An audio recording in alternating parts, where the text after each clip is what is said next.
Parceria Hospital Sírio-Libanês. Pratique o isolamento social. Fique em casa.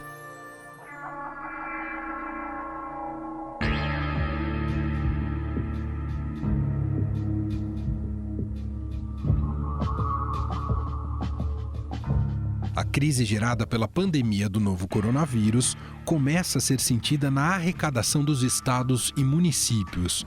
Muitos já viviam numa situação de restrição orçamentária e, com a chegada da Covid-19, o problema só aumentou. Os governadores alegam precisar de caixa extra na crise e pedem ajuda ao governo federal. Divergências em relação a valores e destinação dos recursos, porém, têm atrasado o entendimento político. A Câmara dos Deputados aprovou o projeto de lei complementar do Senado que destina ajuda de 125 bilhões de reais para os estados, o Distrito Federal e os municípios em razão da Covid-19. Nós vimos que a nossa tese da necessidade de ajuda a estados e municípios prevaleceu. A nossa tese do valor a ser transferido a estados e municípios no período de 4 meses prevaleceu. A nossa divergência com o Senado foi na forma de distribuição dos recursos. A União é o único ente que pode emitir dívida, que pode emitir moeda e que pode garantir, nesse momento de grande redução da atividade econômica, garantir os recursos para que os municípios e os estados continuem funcionando. Para que estados recebam esse dinheiro, é necessária a sanção presidencial, que neste momento é uma incógnita, já que o ministro da Economia, Paulo Guedes, criticou a proposta aprovada. E aí eu pedi, então, ao senador Davi Alcolumbre, presidente da Casa da República, que é o Senado, eu falei, olha, nós não podemos quebrar a União e transformar o que é uma crise de saúde num grande movimento de transferência de recursos para estados e municípios com assuntos que não têm nada a ver com a saúde. Entre os estados mais fragilizados estão os da região norte do país. O governo do Pará, por exemplo, prevê uma perda de mais de 2 bilhões de reais, cerca de 10% da arrecadação do estado, como informa para este podcast com exclusividade o governador Hélder Barbalho. Nós temos buscado preservar e manter o equilíbrio fiscal dentro, claro, das possibilidades de momento. A queda da arrecadação e o aumento das demandas de custeio e investimentos, principalmente na área da saúde, são extremamente elevados. Por isso, estamos na expectativa de que o projeto, na busca de permitir a recomposição das receitas, seja apreciado para que nós possamos ter a garantia deste horizonte de arrecadação e, com isto, estados e municípios sejam capazes de garantir a manutenção da prestação dos serviços públicos para a população. Serviços na área da saúde, na área da segurança pública, dos serviços públicos em geral, que são fundamentais nesse momento de crise que estamos todos vivendo.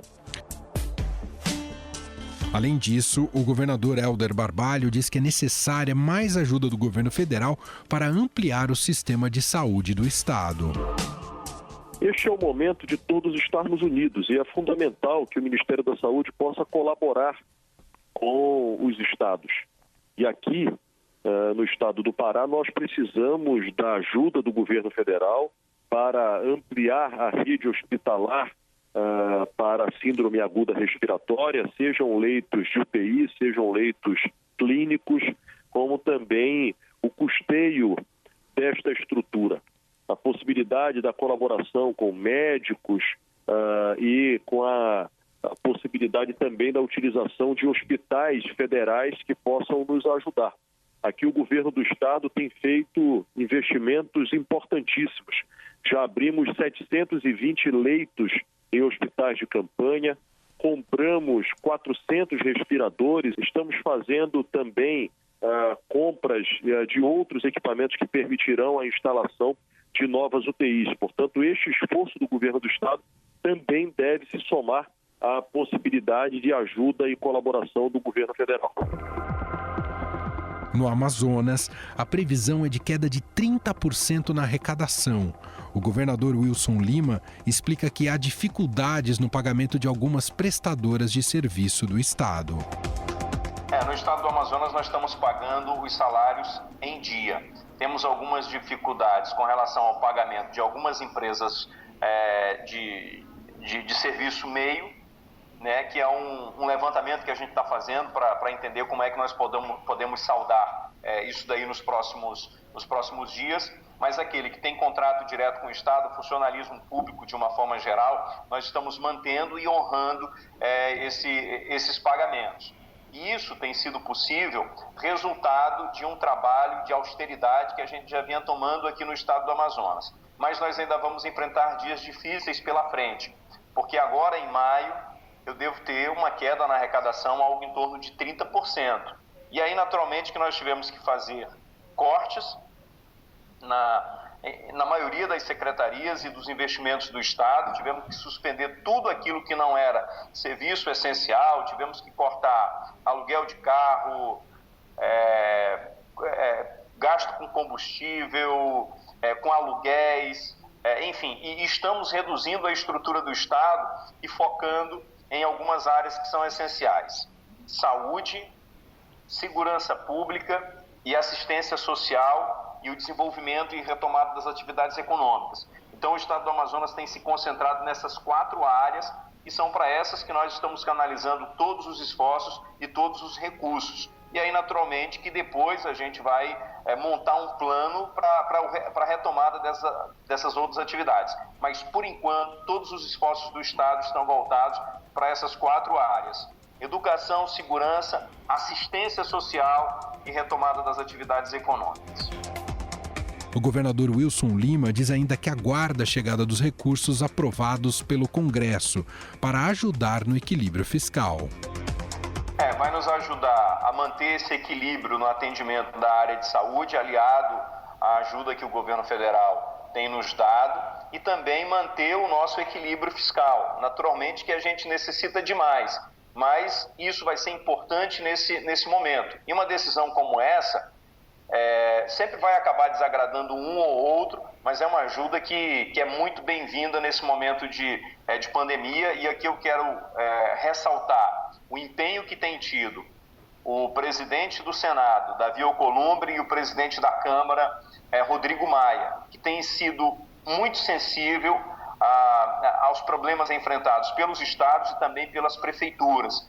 Os governadores e os prefeitos têm mantido uma boa relação com o Congresso, uma boa relação com esses 2 presidentes e também com as bancadas, para que a gente pudesse avançar nesse sentido. No Acre, estima-se que a queda na arrecadação ficará em torno de 20%, representando cerca de 22 milhões de reais. Após estender o decreto de calamidade pública até dezembro por causa do novo coronavírus, o governador Gladson Camelli precisou reprogramar o orçamento anual e diz que, por enquanto, consegue honrar com os salários dos servidores. Até hoje, nesse exato momento que nós estamos conversando aqui, está assim. E eu também não trabalho com a possibilidade de atraso na folha de pagamento do funcionário público. Mas o que é que está acontecendo? Então, além da politização, e aí as pessoas estarem utilizando, pessoas que eu digo, sindicatos, sindicatos de educação, entre outros, utilizando da situação Covid para querer arrancar qualquer benefício perante uma pandemia dessa. E a conta não fecha. Então, tudo que eu tenho feito, como eu dei agora a insalubridade dos funcionários da saúde que estão em convívio direto com os pacientes infectados. Nós damos 100%. Aí, as outras categorias, elas querem. Mas a conta, como eu te falei, nós estamos cortando, focando só na saúde e tentando aí deixar de tomar café e almoçar para poder jantar. O governador do Acre, Gladson Camelli, também aguarda a chegada dos recursos do governo federal aprovados pelo Congresso. São em torno de 450 milhões de reais para cá que vai ajudar. As prefeituras também vão receber essa contrapartida proporcionalmente, tá? Essa ajuda, e nós vamos utilizar. Qual é a linha que eu tenho utilizado aqui? Tá? Toda obra, todo início hospital de campanha, qualquer situação que a gente for fazer aqui, primeiro a transparência 100% com os órgãos controladores, Ministério Público, Tribunal de Contas, etc.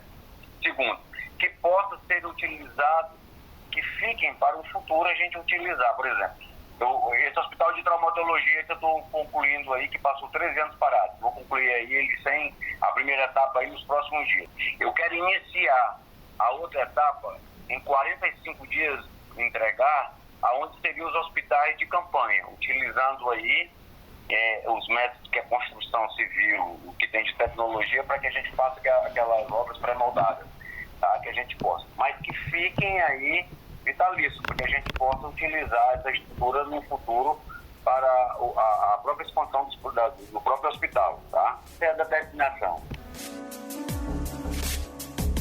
Mas estados considerados ricos também enfrentam graves problemas financeiros por causa da crise do novo coronavírus. Segundo o secretário da Fazenda e Planejamento de São Paulo, Henrique Meirelles, o estado pode deixar de arrecadar 16 bilhões de reais de ICMS. Para se ter uma ideia, esse imposto representou 84% da arrecadação tributária de São Paulo no ano passado. Em 20 segundos, vamos analisar qual é o tamanho do problema financeiro para estados e municípios diante de uma crise sem precedentes. E vamos bater esse papo com o professor do Departamento de Gestão Pública da FGV, Gustavo Fernandes. Em tempos de Covid-19, vamos ser responsáveis, praticando isolamento social e não disseminando notícias de fontes desconhecidas. O Hospital Sírio-Libanês tem uma página especial com informações sempre atualizadas. Acesse hsl.org.br/coronavírus.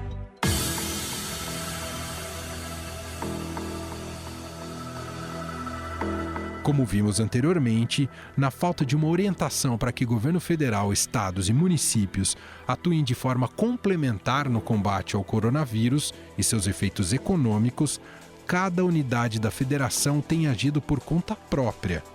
Governadores estão disponibilizando recursos para empresas e criando auxílios principalmente para os informais. Entre as medidas está a prorrogação do pagamento do ICMS para empresas de menor porte e isenção de pagamento de serviços de água e energia. De acordo com o professor do Departamento de Gestão Pública da FGV, Gustavo Fernandes, que bateu um papo aqui com a nossa reportagem, a queda na arrecadação de estados e municípios será brusca. O que está acontecendo agora é que a gente tem, então, um cenário de estresse, tá, de longo prazo nas contas públicas municipais, em que esses municípios, ao longo da primeira década desse século, intensificaram, montaram esquemas de estrutura de serviços públicos que eram previstos na Constituição de 88, e que isso foi só possível com o boom econômico que nós tivemos naqueles 10 primeiros anos, e que depois isso se segue a um processo em que eu tenho uma continuidade da prestação desses serviços, porém sem grande crescimento arrecadatório em função da própria ausência de crescimento do país. E aí nós entramos agora num cenário de profunda depressão econômica, em que, se eu for olhar basicamente governos locais, né, as prefeituras municipais, basicamente o que eu tenho de tributação é IPTU e ISS. Do ponto de vista do ISS, aí sim nós temos uma queda de arrecadação brutal, porque o volume de serviços que estão sendo prestados vai cair, certo? São poucos municípios do Brasil que têm uma economia de serviços diversificada, de altíssima produtividade, que consegue vender os seus serviços por meio eletrônico, né, virtual. Então, aí é evidente que vai haver uma queda muito grande. Os governos estaduais, por sua vez, também lá tem o IPVA e o ICMS, que também devem cair bastante, né? É pouco provável, até por aspectos culturais, que as pessoas comprem carros pela internet. E mesmo vendo ICMS. Então, o setor de serviços, que é o setor de comércio, que tem muita incidência, também a gente vai ter aí uma queda de arrecadação. O que a gente vê é que, do ponto de vista da arrecadação, ela que estava já sofrível há muitos anos, ela vai ter uma queda aí brutal, tá? E ainda que boa parte dos municípios brasileiros não estejam endividados, tá? Tem um nível de endividamento bem baixo, se a gente for inclusive olhar em termos de receita corrente líquida, o percentual é muito abaixo de 120% lá, que é o máximo, o teto permitido pela portaria do Senado, né? Simplesmente esses municípios vão ter descompasso de caixa. Gustavo Fernandes diz que o governo federal não tem dado ajuda substancial para que estados e municípios honrem o pagamento de salários. Então, olha, o que a gente tem aí? Então, a gente tem algum recurso que foi enviado para o governo federal para os municípios e estados, mas não é dinheiro novo, não é dinheiro a mais. O que significa que esses municípios não estão recebendo reforço do governo federal, nem estados, não estão recebendo reforço substantivo. A gente está tendo nem, em termos de execução orçamentária, um volume mais alto, pelo contrário, está extremamente, se você pensar pela urgência, está muito devagar, tá? A gente não conseguiu ainda executar boa parte do orçamento.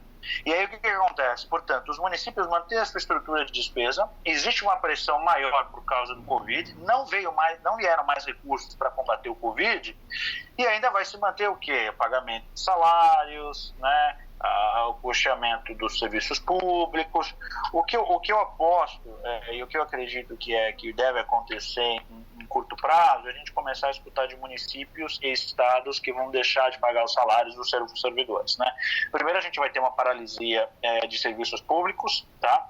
E num segundo momento a gente vai assistir aí talvez o atraso de salários, parcelamento do pagamento de salários, tá? Acho que por 3 razões simples, né? Primeiro, não houve a crise com redução de arrecadação. Segundo, não existe mercado de financiamento para governos locais no Brasil, tá? E terceiro, o governo federal, ele nem, de um lado, suplementou recursos para governos subnacionais enfrentar o Covid e com todos os aspectos envolvidos, e também não está fornecendo ajuda suplementar para as outras atividades que são exercidas pelos governos subnacionais. No entanto, o professor do Departamento de Gestão Pública da FGV analisa que a crise pode trazer um aprendizado para governos federal, estadual e municipal. Do ponto de vista institucional, a gente tem um grande aprendizado, que é conseguir antecipar o que fazer em dias ruins, criando uma gordura para isso, tá? Então, eu acho que assim, existe aí talvez uma possibilidade de legado, que é entender os aspectos da crise e se precaver para a próxima, mas fatalmente isso vai passar por o governo federal tendo que socorrer, tá? E aí entra um aspecto político que eu acho que é muito interessante a gente ficar em aberto, porque qual é a agenda que o governo federal, né, os ocupantes do governo federal no Ministério da Fazenda, vão acabar embutindo nesse processo. Tá? Mas ele deixar de ser simplesmente um processo de, olha, vamos manter o serviço público local funcionando por causa da crise, assim como o governo ele está financiando as empresas, porém sem discutir a gestão da empresa, tá? Como ele vai passar para um processo em que ele vai garantir algum funcionamento mínimo de estados e municípios, porém como que vai dar esse processo sem discutir a gestão dos municípios, tá?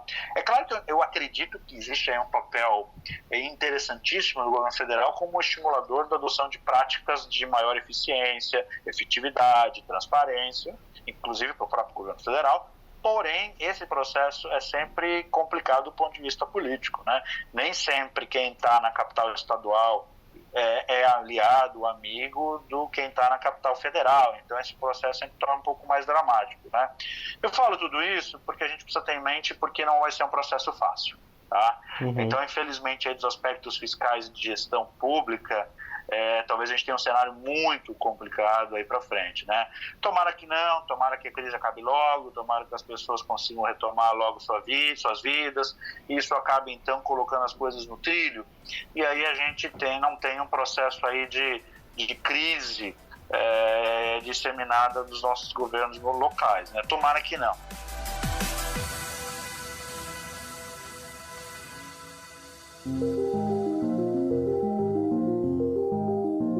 Bom, e agora para encerrar a nossa edição aqui de hoje do podcast, tá chegando com o quadro Fique em Casa com o Estadão, ela, Renata Cafardo.